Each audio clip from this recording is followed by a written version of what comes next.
2024년 11월 14일에 시행된 2025학년도 대학 수학 능력 시험 과학탐구 영역 화학원 문제 해설하겠습니다. 1번은 1단원의 탄소화합물의 유용성과 4단원의 화학 반응에서 출입하는 열, 이 두 가지 단원의 개념을 알고 있어야 되고요.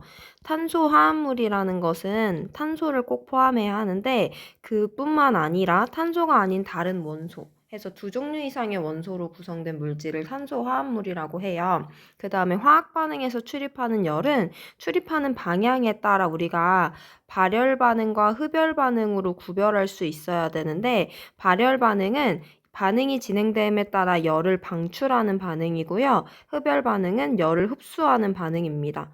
따라서 주변으로 열을 방출하기 때문에 발열 반응이 일어나면 주위 온도가 높아지고요. 흡열 반응이 일어나면 주위 온도가 낮아진다라는 키워드들을 알고 있으면 됩니다.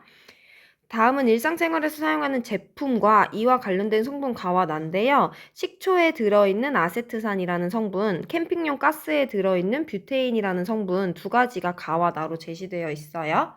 기억, 가의 수용액과 KOH의 중화 반응은 흡열 반응이냐라고 물어보는데 중화 반응 다들 알고 있죠. 중화 반응이 일어나면 수용액의 온도가 높아져요. 왜냐하면 그 반응은 발열 반응이기 때문에 기억은 틀렸어요. 니은 나의 연소 반응이 일어날 때 주위로 열을 방출한다라고 하는데 연소 반응은 불나는 거잖아요. 불나면 열도, 빛에너지도 방출이 되죠. 그래서 주위로 열을 방출하는 발열 반응이니까 니은 맞아요. 디귿 가와 나는 아세트산은 탄소, 뷰테인도 탄소를 포함하면서 탄소가 아닌 수소와 산소, 탄소가 아닌 수소를 포함하는 탄소 화합물이기 때문에 디귿도 맞아요. 니은 디귿 맞는 정답 5번 골라주면 됩니다. 2번 볼 건데 2번은 이온결합 원리와 관련된 문제예요. 이온결합이라는 건 금속과 비금속이 만나면 전자가 이동을 하게 되고 그에 따라 형성된 양이온과 음이온 사이의 정전기적 인력에 의해 형성되는 결합이죠. 그래서 이온결합의 형성 원리에 대해서 깊이 있게 이해하고 있는지 확인하는 것이고 X랑 Y라는 두 가지 원소에 대한 자료인데요. X랑 Y는 둘 다 삼주기라고 알려줬어요.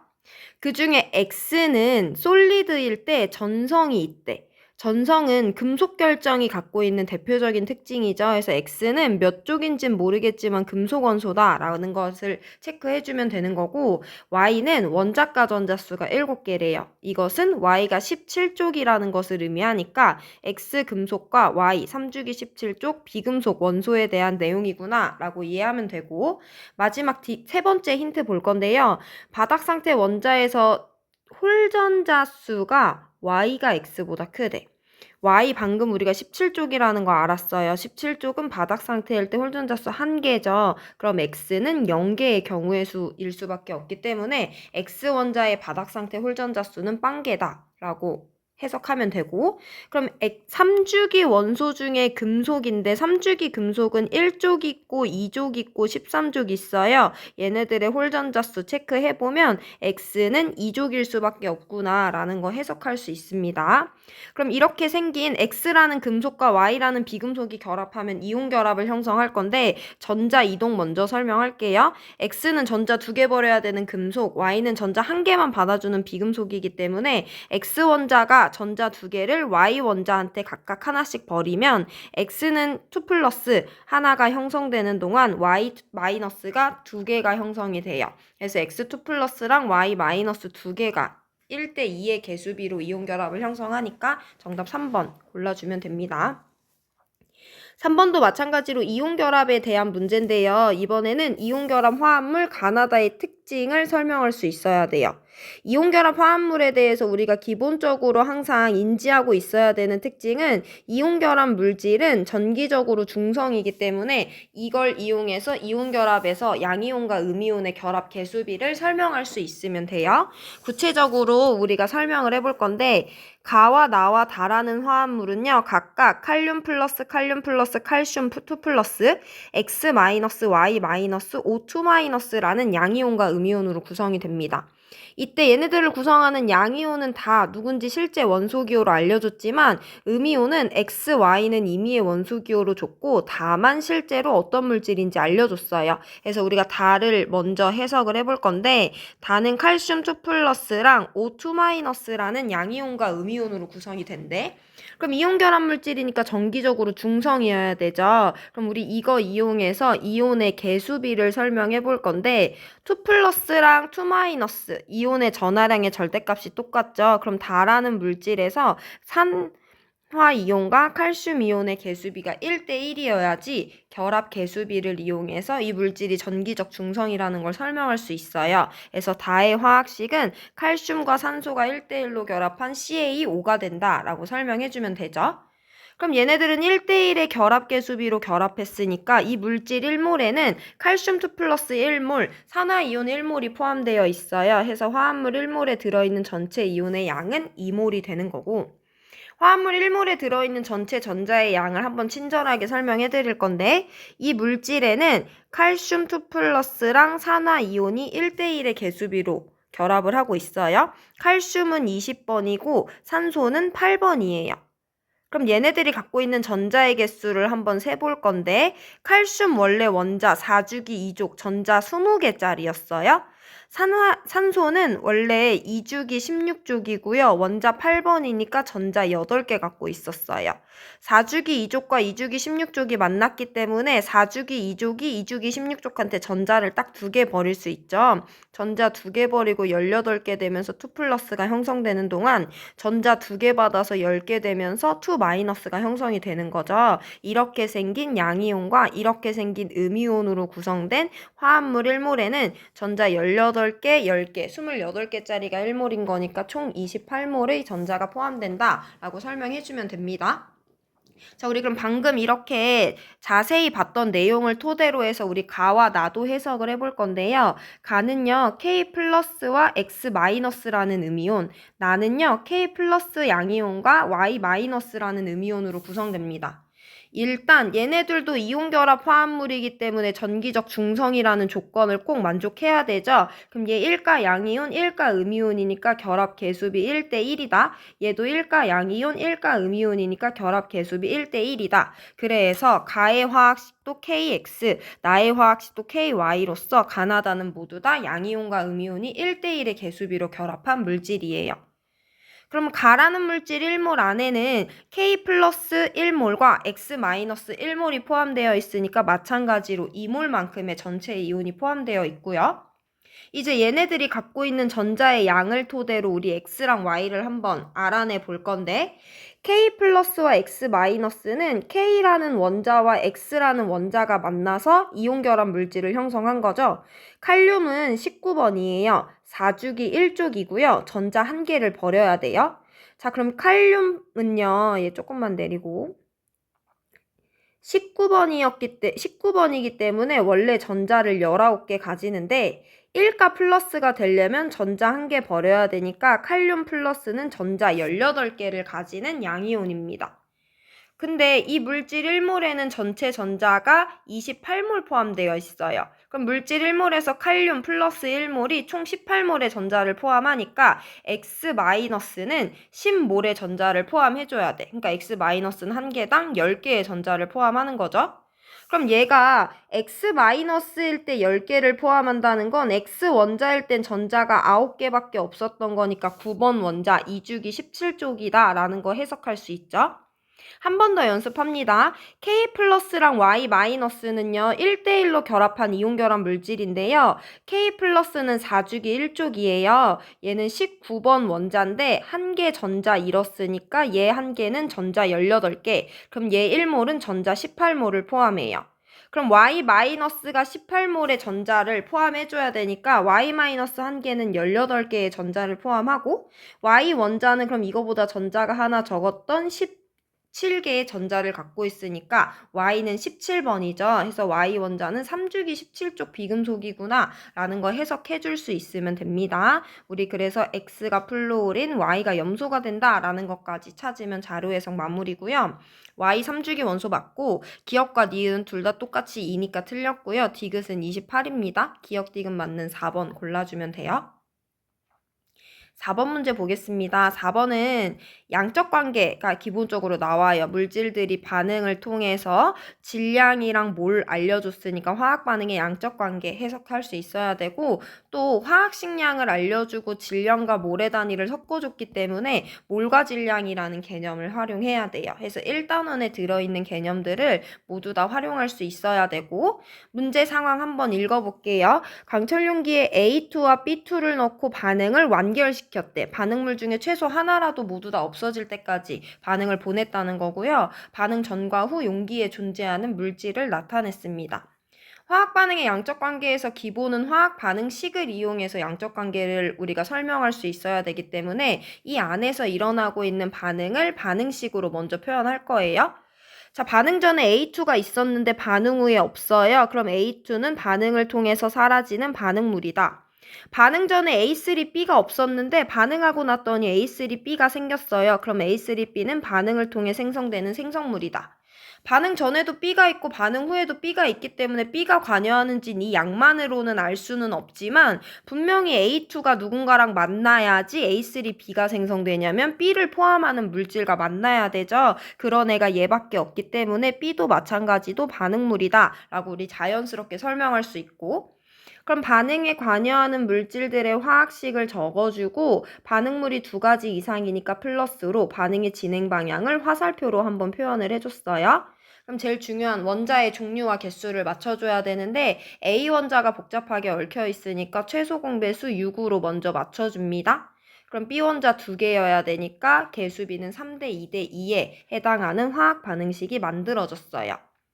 자, 그러면 우리 반응 전과 반응 후에 물질들에 대해서 받은 내용을 먼저 써볼 건데, 반응 전에 A2 9.6g 질량으로 받았고요. B도 9.6g 질량으로 받았어요. 근데 반응하고 났을 때 B가 X몰만큼 남았다고 줬고 우리가 알아내야 되는 게 X거든요.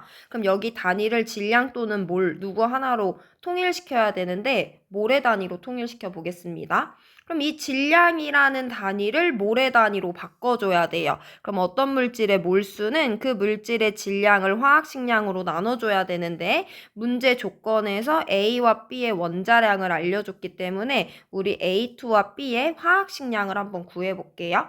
화학식량은 물질을 구성하는 원자들의 원자량의 총합이니까 화학식량은 물질을 구성하는 원자들의 원자량의 총합이니까 A2는 16 더하기 16 해서 32, B는 32가 화학식량이다 라는 거 설명할 수 있죠. 그럼 32짜리가 9.6g 있으니까 0.3몰, 32짜리가 9.6g 있으니까 0.3몰 있다 라는 거 설명할 수 있어요. 그럼 이제 반응을 보내볼 건데 반응 개수비가 반응 몰비와 똑같다라는 화학 반응의 양적 관계를 활용합니다. 그럼 개수비가 3대 2대 2니까 우리 A2와 B에 대해서 0.3몰 0.3몰 있었어요. 그러면 A2가 0.3몰 반응에 사용되는 동안 B2가 0.2몰 사용되고 A3B가 0.2몰 생성되겠구나. 그래서 얘는 빵몰, 얘는 0.1몰, 얘는 0.2몰이 지금 반응 후에 통 안에 들어있겠구나 라고 해석할 수 있고 X는 0.1, 10분의 1이 된다 라고 설명해주면 됩니다. 5번 볼게요. 4단원의 가역반응과 동적평형에 대한 문제예요. 가역반응은 정반응과 역반응이 모두 일어날 수 있는 반응이고 동적평형이라는 것은 겉으로 봤을 땐 아무 변화가 없지만 실제로 그 안에서는 정반응과 역반응이 둘 다 일어나고 있지만 그들의 속도가 같기 때문에 겉으로 봤을 때 아무런 변화가 없는 상태를 동적평형이라고 하는 거죠. 상황 이해 한번 해볼 건데요. 밀폐된 진공 용기에다가 H2O 리퀴드를 넣어놨습니다. 그리고 시간이 흘렀을 때 시간이 t라는 시점일 때 A와 B에 대해서 그래프로 나타내 줬고요. 이때 A와 B는 누군진 몰라도 증발 속도와 응축 속도 중에 각각의 하나씩이다 라고 돼 있어요. 그 다음에 이제 시간이 2t일 때 리퀴드와 가스가 동적 평형 상태에 도달했다라고 줬어. 자, H2O 리퀴드를 밀폐된 진공용기에 넣어놨어요. 그럼 액체는요, 끓는 점이라는 온도에 도달하지 않아도 액체 표면에서 증발이 일어나기 때문에 H2O 가스가 수통 안에 들어있을 거야. 점점 생겨날 거예요. 그럼 수증기들은 기체 상태이기 때문에 자유롭게 돌아다니다가 자기네들끼리 충돌할 수 있죠. 그러면 반대 방향으로 응축이 일어나기 때문에 이 밀폐된 진공용기 안에 물을 넣었을 때 물의 증발과 응축이라는 가역 반응은 양방향으로 일어날 수 있어. 근데 이때 이 속도에 대해서 정량적으로 분석을 해볼 건데 나 맨 처음에는 물밖에 안 넣어줬어. 리퀴드밖에 안 넣어줬어요. 그러면 얘만 있어요. 그럼 정반응은 일어날 수 있지만 얘가 있어 없어? 나 맨 처음에 얘 안 넣어줬잖아요. 그래서 처음에는 응축이 일어날 수 없어요. 그럼에도 불구하고 증발은 계속 일어나니까 수증기의 양이 많아지겠죠. 그러면 수증기가 자기네들끼리 부딪히는 응축이 그제서야 느리게라도 일어날 수 있어요. 그럼 초반에는 증발과 응축 중에 증발이 더 빠르기 때문에 여전히 물의 양은 줄어들고 수증기의 양이 늘어나겠죠? 그럼 동일한 면적 안에 수증기는 밖으로 나갈 수 없으니까 점점 충돌하는 횟수가 늘어나면서 증발 속도와 응축 속도가 같은 겉으로 봤을 때 변화가 없는 동적 평형 상태에 도달합니다. 그게 ET라는 거죠. 그럼 아직 ET에 채 도달하기 전인 T일 때는 아직은 수증기가 그만큼 많지 않으니까 증발 속도가 응축 속도보다 빠르다라고 설명하실 수 있으면 되고요. ET에 도달했을 때 동적 평형이라고 했으니까 그때 이 둘의 속도가 같구나라고 해석해 주시면 됩니다.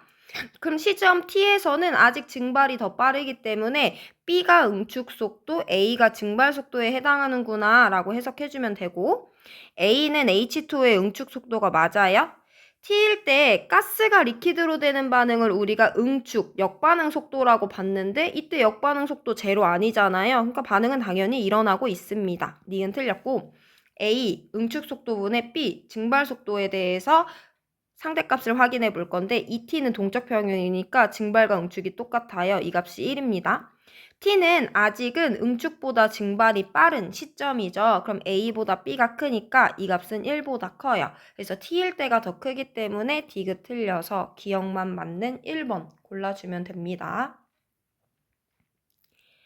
6번 볼 건데요. 6번은 공유결합에 대한 모든 내용을 이해하고 있어야 돼요. 일단 공유결합의 원리 설명할 수 있어야 되고 공유결합 원리에서 가장 중요한 건 각각의 비금속 원자는 자기가 부족한 전자의 개수만큼 공유전자쌍을 형성하죠. 그 다음에 분자의 구조를 전자쌍 반발 이론에 따라 설명할 수 있어야 되고 그 와중에 결합의 극성을 판단해서 결합쌍극자 모멘트 체크해서 분자의 구조와 합쳐가지고 분자의 극성까지 판단할 수 있어야 되는 3단원에 대한 전반적인 내용을 다 이해하고 설명할 수 있어야 되는 문제입니다. 그림은 수소, 우리가 알고 있는 원자 하나 줬고요. 원소 XYG로 구성된 분자 가나다의 구조식을 단일 결합과 다중 결합의 구분 없이 나타내줬다고 했으니까 결합은 여기 있어. 그치만 얘가 단일인지 이중인지 삼중인지 모르는 자료예요. 이때 XYG는 2주기 14, 15, 16쪽인 탄소, 질소, 산소를 순서 없이 나타낸 거고 가나다에서 이 셋은 모두 옥텟 규칙을 만족합니다. 그럼 우리 자료 해석할 때 누구를 가장 먼저 봐줘야 되냐면 우리가 알고 있는 유일한 원자 누군지 아는 애는 수소거든요. 수소는 1주기 1족 비금속이죠. 그래서 얘는 한 개의 전자가 부족하기 때문에 주변의 공유전자쌍을 딱 한 개만 형성할 수 있어요. 무슨 말이냐? 가에서 H랑 X 사이의 결합은 단일 결합일 수밖에 없어요. 수소는 이중 결합을 형성할 수 없으니까. 가에서 H와 X의 결합, 나에서도 H와 Y, H와 Y, 다에서 H와 X의 결합은 다 단일 결합이야. 구분 없이 나타내줬지만 얘네들의 결합들은 단일 결합이라는 걸 설명할 수 있어야 돼요. 확정된 결합은 빨강색으로 표현해 보겠습니다. 그럼 이제 나머지 애들을 찾아줘야 되는데 가나다 중에 누구를 가장 먼저 해석할 거냐면 나를 먼저 해석할 수 있죠. 나에는 중심원자 Y 주변에 공유결합이 딱 2개만 있는데 둘 다 우리가 단일결합이라는 걸 설명할 수 있죠. 여긴 다중결합이 없는 거예요. 그러면 가나다에서 XYZ는 옥텟 규칙을 만족한다고 했으니까 Y는 주변에 전자쌍을 4개 가져야 되는데 공유는 2개밖에 없으니까 비공유를 2개 갖고 있구나 라고 우리가 설명할 수 있고, 그러면 XYZ 중에 주변에 공유 2개, 비공유 2개 갖고 있는 2주기 16족 산소가 Y가 된다 라고 찾아줄 수 있죠. 그럼 그 다음에 어디로 가냐? 가분자로 가겠죠. 가에는요, X와 H 사이에 2개의 공유 결합이 단일이라는 걸 확정했고, X랑 Y 사이의 결합만 우리가 설명하면 되는데, Y 입장에서는 가에서 Y는 X 원자 하나랑만 결합을 하나 형성했어요. 근데 Y는 2주기 16족이기 때문에 2개의 전자가 부족하거든요. 해서 주변에 공유 전자쌍을 2개 꼭 형성해야 되는데, 얘는 지금 X랑만 결합하고 있기 때문에 이 결합이 이중이고 비공유 2개 가지면서 옥텟을 만족하는 거예요. 그럼 이제 마지막 X 볼 건데, X는 가운데서 H랑 단일, Y랑 이중결합을 형성하기 때문에 공유 전자쌍 4개 갖고 있어서 옥텟 규칙이 이미 만족하죠. 해서 주변에 공유 4개 형성하는 2주기 14족 탄소가 X가 되겠구나 라고 찾아주면 됩니다. 마지막 다로 가면 되죠. 다에는요, X와 H, X와 G 사이에 공유 결합이 2개가 있는데요. 여긴 단일일 수밖에 없어. X는 4개 전자 부족하니까 주변에 공유가 4개 있어야 되는데 여기가 단일이니까 여기가 3중일 수밖에 없겠구나 라고 해서 다중결합의 위치와 어떤 다중결합인지 설명해주면 되고, 근데 G도 마찬가지로 옥텟을 만족한다고 했는데 공유는 3개밖에 안 되니까 비공유 하나 그려주면 되죠. 해서 G원자가 15족 질소 원자다 라고 찾아주면 자료 해석 일단 첫 번째 마무리된 거고요. 자, 이제 분자의 구조와 극성 설명해 볼 건데, 구조 먼저 설명할게요. 가분자는요, 중심 원자 X예요. X 주변에 단일, 이중 3개 방향으로 전자쌍이 나눠져야 되니까 평면 삼각형의 꼭지점을 향합니다. 나분자의 구조 볼 건데요. 중심 원자 Y 주변에 전자쌍 4개 있고요. 단일 2개, 비공유 2개니까 전자쌍은 4개 방향으로 나눠져서 삼연체의 꼭지점을 향하죠. 근데 그 중에 2개는 비공유 전자쌍이니까 나는 대표적인 구분형 분자 구조에 해당합니다. 다 중심 원자 X예요. X 주변에 전자쌍 4개 있는데 비공유는 없고 다중결합이 있죠. 그래서 단일 하나, 삼중 하나 있으니까 2개 방향 정반대편으로 향하게 됩니다. 그래서 다분자에서 결합각은 180도고요. 나분자에서 결합각은 104.5도고요. 가분자는 결합각이 크게 YXH와 HXH 2가지가 있는데 어쨌든 평면 삼각형의 꼭지점을 향했으니까 120도에서 업다운이 있을 것이다 라는 정도로만 설명할 수 있으면 됩니다. 자, 이제 분자의 극성까지 따져볼 건데요. 분자의 극성을 따지기 위해선 분자 안에 존재하는 결합의 극성을 따져줘야 되고, 그럼 전기 음성도를 비교할 수 있어야 돼요. H는 얘네들과 족과 주기가 다 다르지만 비금속 중에 전기 음성도가 가장 작은 애니까 전기 음성도 서열을 비교해보면 H가 꼴찌고요. 같은 주기에선 원자 번호 커지면 전기 음성도 커지니까 X, G, Y 순으로 전기 음성도가 커집니다. 그럼 결합의 극성을 먼저 판단을 해볼 건데 X보다 Y가 세고요. H보다 X가 세요. H보다 Y가 세고요. H보다 X가 세고 X보다 G가 셉니다. 그럼 여기 있는 3개의 결합 쌍극자 모멘트를 봤을 때 결국엔 위쪽을 바라보는 결합 쌍극자 모멘트는 상쇄될 수 없으니까 분자의 쌍극자 모멘트 0이 될 수 없고요. 이 그림상으로 얘네들이 갖고 있는 결합의 쌍극자 모멘트를 더해봤을 때 위쪽을 바라보는 결합 쌍극자 모멘트 상쇄될 수 없으니까 분자 쌍극자 모멘트 0이 아니고요. 이 그림상으로 봤을 때 2개 결합 쌍극자 모멘트는 결국엔 다 오른쪽을 바라보고 있어요. 상쇄될 수 없기 때문에 3개 분자는 모두 다 극성 분자가 됩니다. 기억, 극성 분자 3가지 맞고요. 니은, 공유 전자쌍은 가에는 4개 있고 나에는 2개 있죠. 해서 2대 1이니까 니은 틀렸습니다. 결합각은 다가 나보다 훨씬 크죠. 해서 기억, 디귿 맞는 정답 3번 골라주면 돼요.